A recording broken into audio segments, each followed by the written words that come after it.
A prison where no one escapes. In the world's most dangerous prison, there is no justice, no mercy, only survival. Behind its towering walls, where the worst criminals rot away, there are no second chances. No one leaves, no one escapes. And for one young girl, trapped in this living hell, survival isn't just about herself, it's about the life growing inside her. She wasn't supposed to be here. A place like this was built for murderers, warlords, and traitors, not for someone like her. But the guards didn't care. To them, she was nothing more than another prisoner, another body to control, another soul to break. And one of them, the most ruthless of all, had already marked her as his prey. Now, she carries a terrible secret, a secret that could cost her everything. She knows what happens to pregnant women in this place. She knows she has only one option: escape. But no one escapes this prison. Every attempt ends in death. The walls are too high, the guards too cruel, and betrayal lurks in every shadow.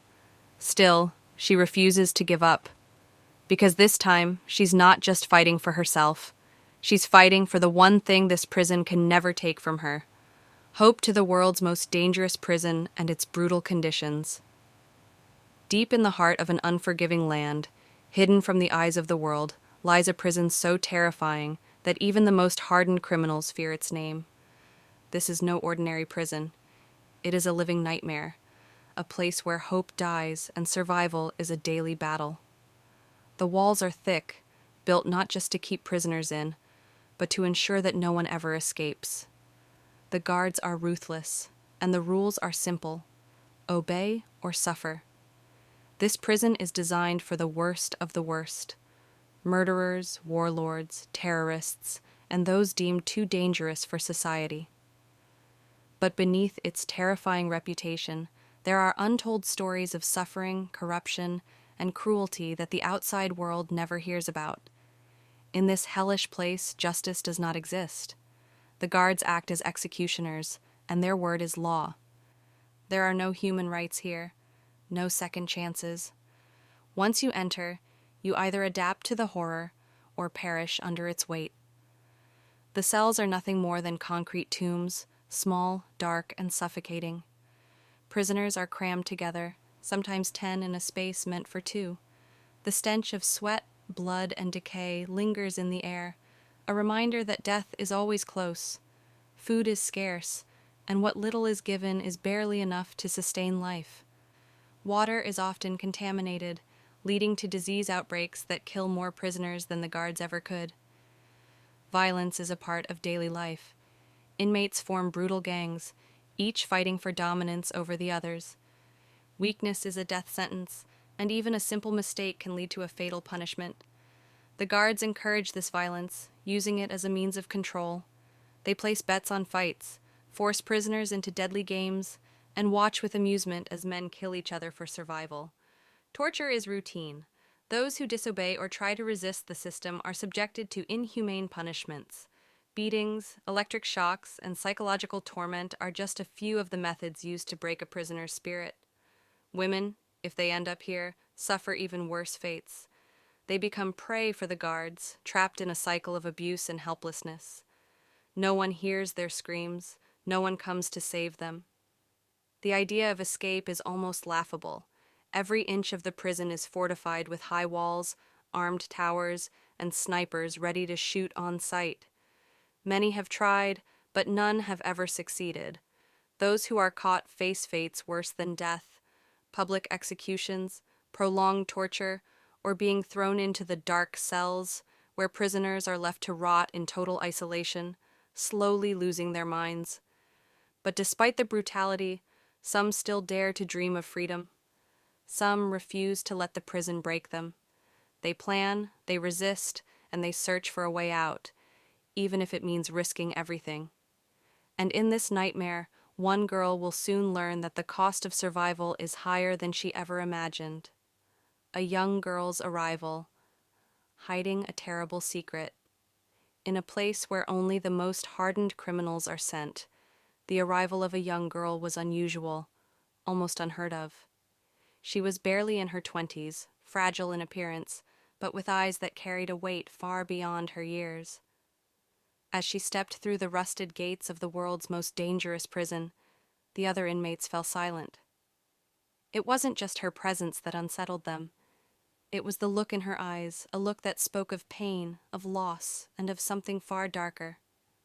No one knew her real name. The guards called her Number 89, stripping her of any identity she once had.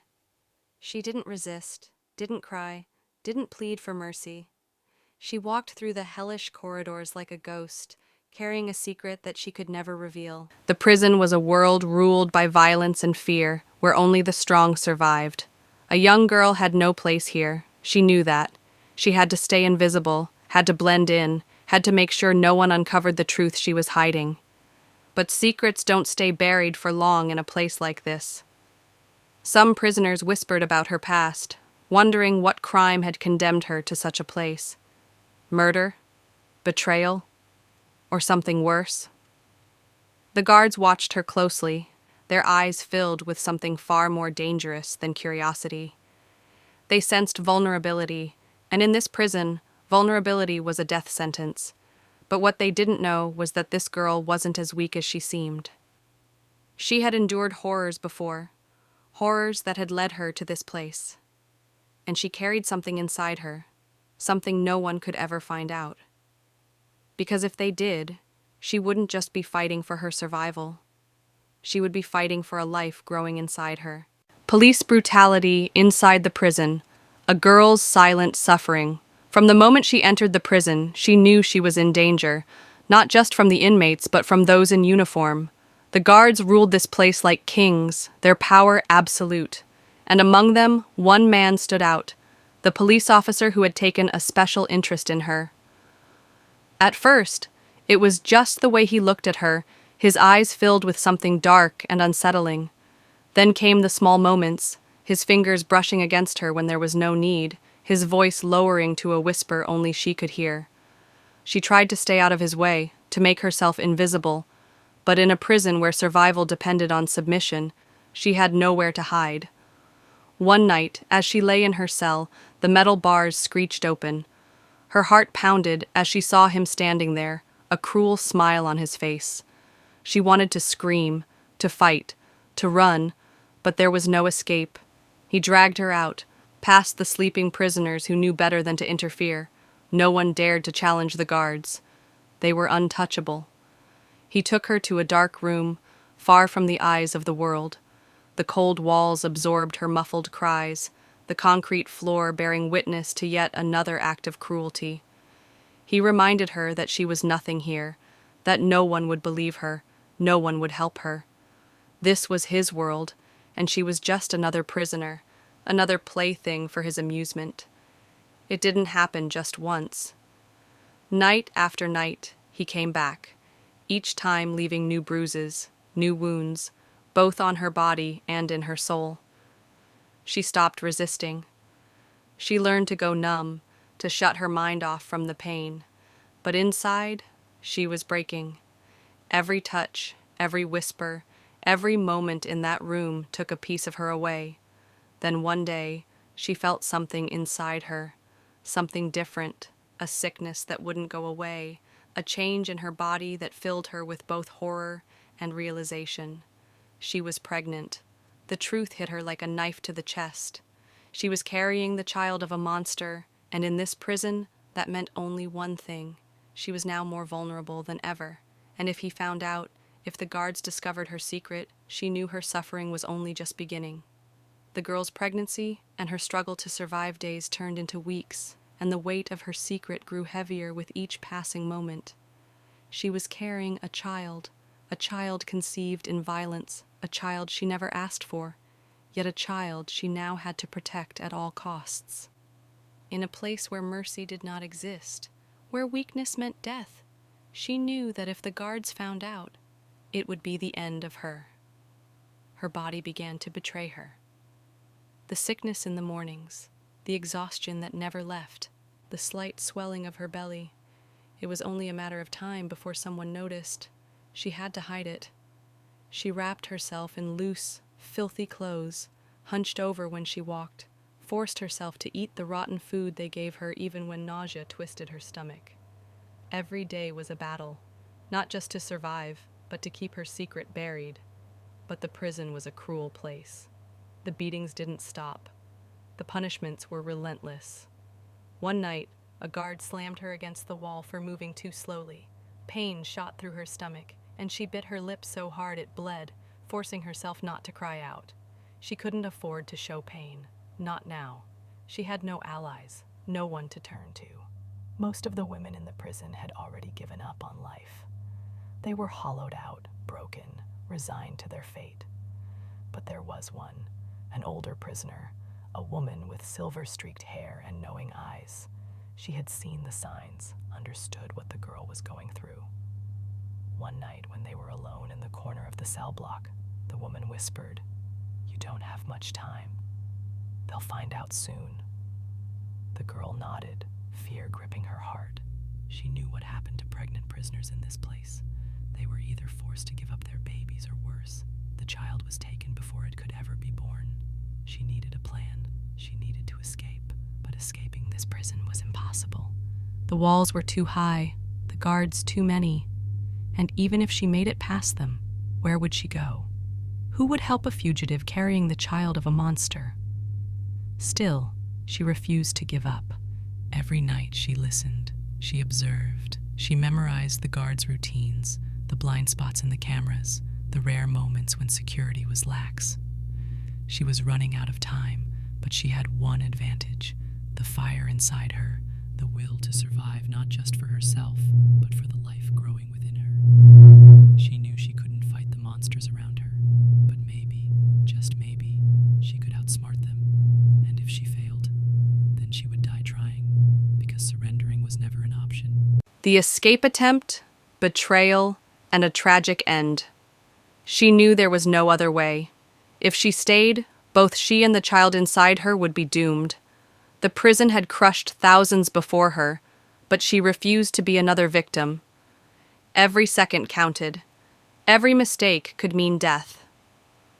And so, she waited for the perfect moment. One night, when the storm raged outside, she saw her chance. The guards were distracted, their attention divided between the violent weather and a fight that had broken out among the inmates. With her heart pounding, she moved through the shadows, her every step calculated. She had memorized the blind spots, the weak points in security. She had stolen a key, just one, enough to get her past the first door. But she wasn't alone.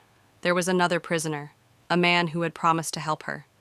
He had whispered that he knew a way out, that he had been planning an escape for years.